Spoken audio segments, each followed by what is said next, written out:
Wow. Wow. It's not much we say Ireland escaped with a win, but that's what it felt like. 22-19 to Ireland against Argentina in Dublin, Ireland, in front of, I believe it was a sold out crowd. I mean, wow. Straight off the bat, you're thinking Ireland are going to absolutely pummel Argentina here. I mean, we've seen in the past Argentina start slow and then they kind of get behind and they always claw back. That's the recent, team with Contempomi as the coach. And they did claw back. They definitely did. But the only thing is they just didn't have that last 10 minutes. Their defense was crazy. The Argentinian defense to keep the Irish out. I mean, the Irish were in their half for 8 of the last 10 minutes. And they held them out. Their defense, and they'd eventually get a penalty. Now, let's go through just scoring real quick for everyone. We'll go on this side here. So it starts off in the game with a yellow card in the second minute. So a Argentinian try gets called back because of a high shot. So Moroni hits Crowley high. Crowley's going down for the ball, kind of, picking up down here. So he's bent. Moroni's kind of bent as well. A very tough call because, Crowley drops that ball, Argentina pick it up, and after a couple phases, couple rocks, good offloading, they score a try. Gets called back. Obviously, they come and look at it. With those ones, this is a sad thing about modern day rugby, is a player gets hit high like that accidentally, and they go down like they've been killed. But let's say you're running a ball normally, head down, you're getting hit in the face the whole time. If you played rugby and if you've ever played in a tight five or even in the forwards, when you duck your head, you're getting hit. Especially close to the ruck, close to the try line. Heads are hitting heads, shoulders are hitting heads, elbows, knees, everything is hitting your head. And the worst is always a head on head. You're getting lower than the other player. Not a penalty there. But as soon as someone's going to pick up a ball, they accidentally get hit, it's a penalty. And I hate the fact that Crowley goes down like he's been punched in the face. He goes down, sells it like crazy. And that's something we've seen about some teams doing that. Predominantly Northern Hemisphere. So if you're from the Northern Hemisphere, some countries do it, some don't. I mean, the Scots don't do it. I haven't seen them do it. The Welsh don't really do it either. But the English, the Irish, the French, obviously they're the biggest actors in the world, in my opinion, because they're so emotional. And I guess that's what, John Smith said this on the Box podcast. He said that the Northern Hemisphere teams need that motivation. When they do a big hit, they have to go around and clap each other. They win a big penalty, they have to, celebrate it because they need that pick-me-up. Where countries that have been at the top for a very long time, you look at the All Blacks, you look at the Springboks, they don't really celebrate those little penalties. And that's what sets them apart. The Irish didn't used to, but now that they're obviously having a little bit of a bad run, they're starting to celebrate the things again like they used to. Okay, so try gets called back. Yellow card. A couple minutes later, Crowley gets a try. Short numbers, he gets a pass close to the post. He kicks it over. Then Mac Hansen scores a great try. Unluckily, I put bloody James Lowe to score, not Hansen. And Hansen was nearly on the left wing scoring that try as well. So, and then Crowley missed a kick. And then that's when Argentina start clawing back a little bit. With Albanos gets the penalty from about 40 meters out, I believe. Then Finlay Bealham gets a yellow card for Ireland. A bit of a tough one. I mean, it's a croc roll, but he didn't really fall with all his weight on the leg. But they've really obviously, saying we want to cut this out of the game because, you can get some pretty bad injuries doing that. So I think the thing is he did the croc roll. He didn't really fall on the leg and he didn't really grab his neck, but it's still around the body. So it's a croc roll still at the end of the day. But then the second time he's on the ground and he still tries to do it. So I think that's what probably gets him the yellow, but I still don't think it should be yellow. It should just be a penalty in my opinion. Albanos gets the kick over, then a drop goal by Crowley, which I find weird because the Irish just had a penalty pretty much in front of the post, 35 out. They decide to go for the corner. Crowd loves it. they end up taking a drop kick anyway. So I don't know, what the point of that was. Then Albanoz gets another penalty. Penalties are starting to kind of mount up here as well for the Irish. Then Joe McCarthy scores a good try. Crowley kicks it over, making it 22-9 at halftime. But the last 3 minutes of that half, Argentina were camped on the Irish line. I think the Irish gave up like 3 or 4 penalties. They were lucky to not get a yellow already. They got warned, and Argentina kept going for the corner, and great defense by the Irish, keeping them out. And then halftime they lose the ball, and Ireland kick it out. And they did this a couple times where Argentina just picks and goes, like old school rugby. But they seem to knock it on. They just go that one too many, Then straight after the half, Argentina straight back where they left off. So they get their great, far out. What a bloody try. What a try. The fullback, Juan Cruz Malia, man, hits a beautiful hole, beats one tackler. Mac Hansen's coming around. He just gets fully stepped. He's clutching at air. You could see his face when he missed a tackle. He's like, oh my gosh, like I just got smoked. It's called an ankle breaker, right? It's a big whack from Juan Cruz. They get to try. So it brings it back to a game. The Irish crowd kind of, they're worrying a bit now. Then another yellow for Joe McCarthy for repeated infringements from that first half. He was offside. And then it was, not much happens after that. So high scoring first half, pretty average second half for spectacle-wise, but great atmosphere. Crowd singing. The Argentina, I think the Irish crowd are kind of thinking, we're going to win this by quite a bit. Halftime, 22-9 up. And then at the end, you can feel the angst, the pressure. And then, it's just the thing that really annoys me about this game. Look, I know the refs have a job. It's a job. But we also have a right to criticize them. And we should, in my opinion. We should be able to. I play rugby still. I've been playing rugby now for, 26 years. I'm 31 years old and still playing club rugby and A grade, for my club, first grade and all that type of stuff. And some refs do deserve to be criticized. Look, doesn't mean you got to scream at them. No, you can just criticize them and say, you did a pretty bad job this game.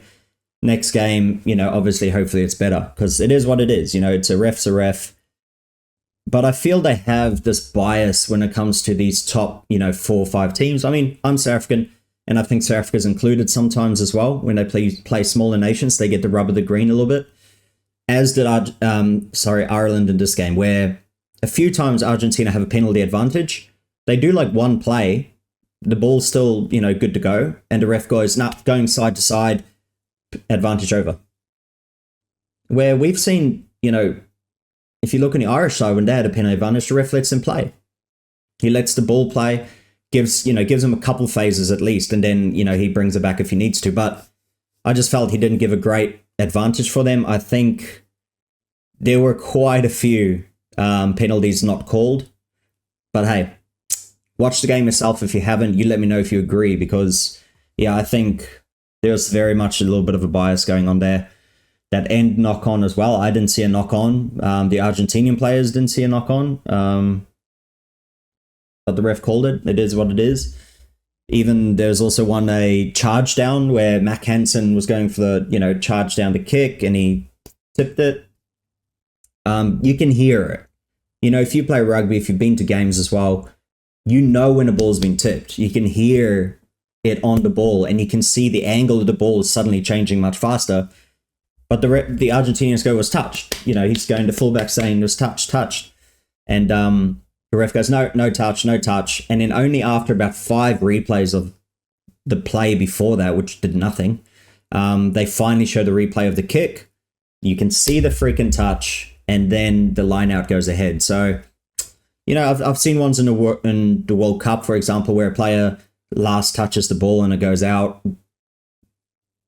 The TMO gets involved and they straight away tell the ref, and the ref changes the call, which is fair enough because it's the right call. But just a lot of them, I think the ref, he seemed a bit rushed instead of just letting the game flow.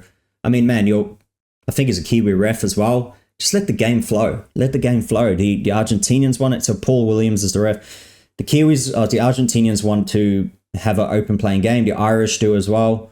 I mean, this last yellow card against Francisco Gomez Coella, however you say his name, very harsh again. You know, it's tough because the captain, Kalen Doris, was on the wrong side. He came in the side. He's on the wrong side of the ruck, making a menace of it, which should have been a penalty.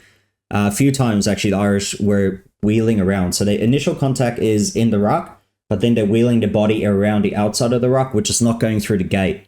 And then they're still making a mess of it, and the ref just let him do it. And Kalen Doris did this, and then obviously Francisco, because Doris was down a bit in the ruck, and then Francisco Gomez was, you know, trying to clear him out, but because of the height difference, his shoulder, you know, gets him in the face. Another tough one because Kalen Doris goes down again. He's you know, he's like he's been punched, he's been kicked in the face. And then as soon as he gets the penalty, you know, he's up and he's about and he's good to go. That's what I hope we don't turn into freaking football, soccer, as some people call it. I hope we don't turn into that. But in the end, a very good game. I think it was 51% to 49% possession. You know, very much a game of eights. So match of 10-minute intervals, right? The Argentinians will control for 10 minutes, then Ireland, then Argentina, then Ireland, then Argentina. But yeah, I mean, good game. At the end of the day, it was very entertaining for even the scoreline's not very high. Much more entertaining than that All Blacks game last week. You know, a bit more of an arm wrestle where you could see the All Blacks were in charge from the start last week. But, you know, special mention to Keelan Healy. I believe he has 133 caps or something crazy. For the Irish, they're 133 caps, Ireland's joint most cap player of all time. So bravo. And that reminds me actually, because there was a penalty as well where I think it was like around the 60th or 60-something minute where the Argentinians actually, it was in a scrum. The Argentinians got the go-ahead, right? They actually pushed through. And then the Irish got popped and the ref called a penalty against Argentina, which really made me, I kind of rewatched it. And every day of the week, that's a penalty against Ireland. Not sure what the ref's seen. Very bad call. He called angling. I mean, he said, you know, pushing on an angle, boring in. Which there was no boring in. The one on his side, the tight end Lucy, on his side where he was, they were still straight. It was just pure push up, which created that pressure. So I think, yeah, just tough calls against Argentina. Very good game. I mean, I picked Ireland to win by 10 points. But when you watch it, you know, you always go for the underdog, right? If you don't really have a bone in the game, you go for the underdog, and kind of sad that Argentina didn't pull it off. Would have been another good win for the Southern Hemisphere. And I think, you know, obviously Ireland's a little bit rusty. But I just think, you know, is their time done? That's my real question, is I think their time may be over. Unless if they somehow get young players now through. I mean, they did give the young Sam Pendergast his first game. He's very young. You could see it even just looking at him. You're like, wow, he looks like 18. Crawley's still young. I mean, but then you look at the forwards, you know, they're getting on. And that's how they've been winning these games. It's not because of their backs. It's because of their forwards, because they're so direct. Van der Fleer, Kalen Doris, Tad Byrne, James Ryan. I mean, Ronan Kelleher's getting on. Andrew Porter's getting on. You know, Tad Byrne, all them. Finlay Beelam's on. So all these players, you know, Kean Healy, Rob Herring, I mean, they're getting old. James Lowe is getting old. Bundy Arkey. Yeah. Yes, and obviously Jamison Gibson Park. Even though I think, just in my opinion, I really like Craig Casey, Jamie Osborne. Those players are really good as well, so they'll come through. But it's looking good for the Argentinians. I mean, Ante Contempomi, they've beaten for the first time ever in the Rugby Championship every team in a year. Beat the All Blacks away. Beat Australia at home. by the biggest margin in their history after losing it. I mean, they're not a wet weather team, we know that. So the weather wasn't their favor in this game. And then beating South Africa as well, albeit because Mani Libbok can't kick a goal kick. if you watch that game, it was pretty much 2 minutes to go. South Africa have a penalty to take the lead. I think they were behind by 1 point. So, 2-point buffer if he kicks it over. It was probably about 5 meters to the right of the post, about 30 meters out. So for a professional, good goal kicker at that level, international level, for the world number one at the time, you expect to make it, right? I mean, that's like a 98% kick for professional kickers in the top teams. And yeah, he shanked it. Like, I even knew he was going to miss. I was like, I can't watch this. Rusty doesn't even want to look at it. I mean, yeah, all the coaches you could see up the top when they're like, oh, well, he's going to miss this. They were planning like he's going to miss, and he did. So, but all in all, I mean, very entertaining game. Frustrating, very frustrating from a neutral standpoint because you just want it to be evenly done. But the Irish played well. Look, take nothing away from him. If anything, the qualms is not with them. And the Argentinians showed their fight. And it just shows, to lose to the Irish by only 3 points in Ireland, it's a very, very close result. So good on them. But at the same time, what could have been, right? What could have been if they actually took those chances. They had Ireland on the ropes a few times and they just would knock the ball on. Or, even there at the end of the game, they're about 10, 15 meters out from the try line, right in front of the post when they knocked it on. They could have taken a drop kick, to draw it up. Could have been a few things, but they're obviously trying to go for the win. So, like I said, I think they just try that pick and go one too many times again. And from here, I believe Ireland play Australia next week in Ireland. And I think, who's Argentina playing? Let's have a bit of a look. Because, man, there's some really cool games coming on this week. Really, really big international games. I think I already put my predictions in, but let's have a look. Where is it? Hey, where is it?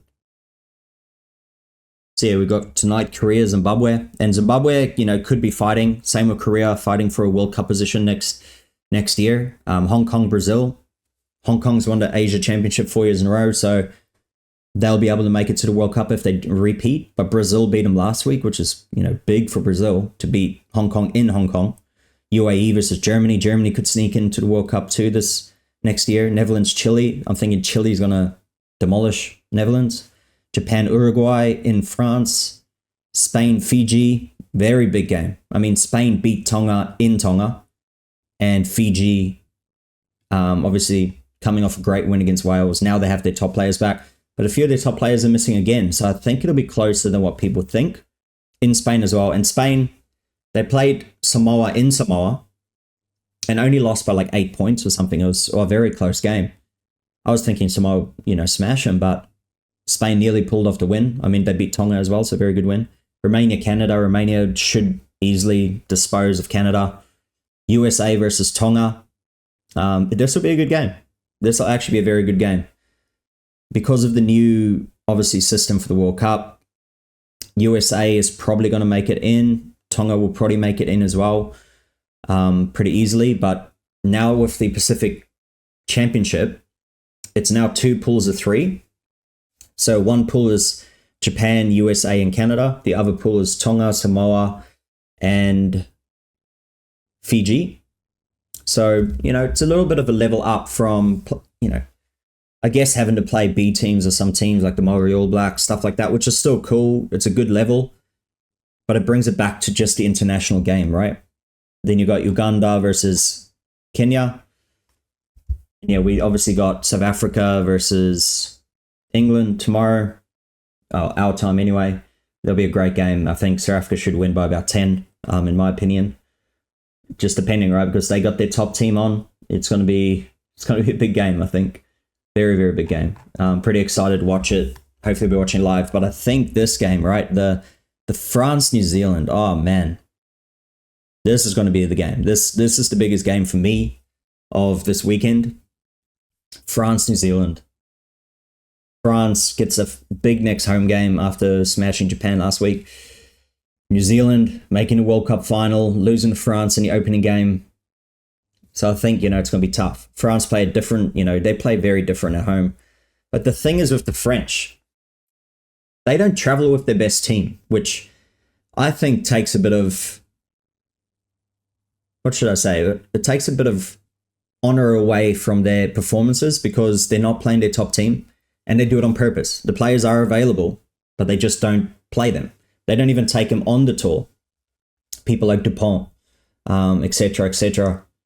So I think I'll be happy if New Zealand win. Obviously, Southern Hemisphere, South Africa beating them twice, so it puts a bit more honor on those wins as well. But I think France will win. I picked France by 1 point, just at home with the full team. I think the pace they play at is just insane. I don't know if New Zealand will be able to match it at the moment. Maybe in a year's time, 2 years' time, once they get Scotty's, obviously, system underhand. So it'll be very interesting. I'm guessing maybe like a 27-26, 28-27 scoreline. Very close game, high scoring, I think, in St. Denis. It'll be a big game at Stade de France. Then you got England, South Africa. Like I said, South Africa by 10, maybe even more. I'm thinking maybe 27-17-ish. In Scotland, Portugal. Very big game for Portugal. I mean, they got to play in South Africa earlier this year, which is very big for them. And then they get to play Murrayfield. They did something right. All right. I think the world, the IRB realized that Portugal, untapped market, they got into the World Cup because Spain played a player which wasn't properly registered. So they got into the World Cup and they made the most of it. So good on them. And Scotland obviously playing the B team. So be a bit of a closer game than I think. I hope Portugal can keep it close, make it interesting for the people going to watch at Murrayfield. But yeah, Scotland should put them away easily. I'm thinking by near 30 points. But anyway, I'll end it there. Let me know what your predictions are.